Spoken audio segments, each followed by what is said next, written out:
and Arab forces in the first weeks, and which will see Britain's 7th Armoured Brigade arrive from Germany next month, is now the source of major military problems in both the Saudi desert and the seas of the Gulf.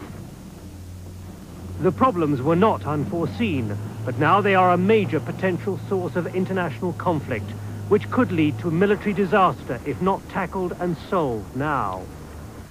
That urgency was highlighted by an apparently increasingly impatient George Bush in a speech in San Francisco early today, in which he hinted at further possible action if Iraq does not meet the UN's conditions.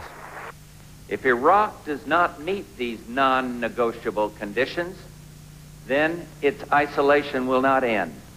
And we are, as I have said before, prepared to take additional steps if sanctions and the quest for a political resolution do not work.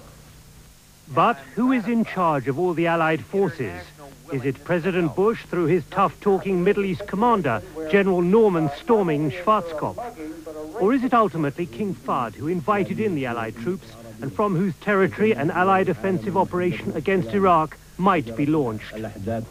The 10 European nations with forces in the Gulf are working to coordinate at an operational level through the Western European Union organization. Its Defense Committee demanded a unified command for Europe's naval power in the Gulf, warning that without it, duplication and confusion will put ships at risk from Iraqi attack. Liaison between European forces and US forces is made easier by the command and control procedures established through NATO, but significant modifications are needed in the Gulf, for which no coordinated strategy exists. And then there is the unique problem of the French military, whose new land forces began leaving for the Gulf today. They are outside any NATO structure.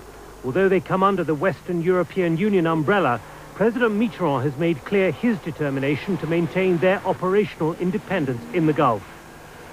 The major problem comes with forces from Arab countries, like Egypt, Syria, Morocco, and the Emirates, with whom there are no standardized procedures, and usually no compatible equipment and communications and control.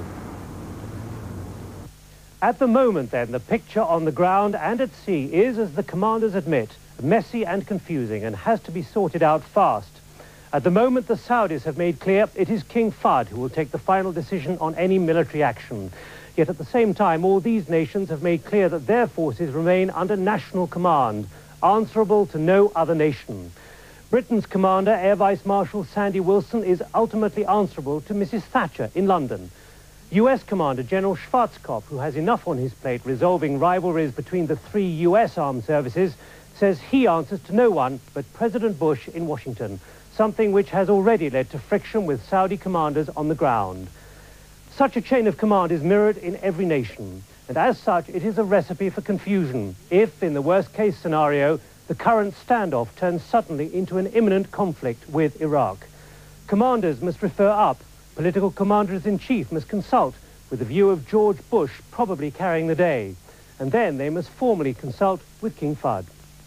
In a high-tech war where seconds count, the military fear such wasted time could, with current arrangements, lead to a military disaster.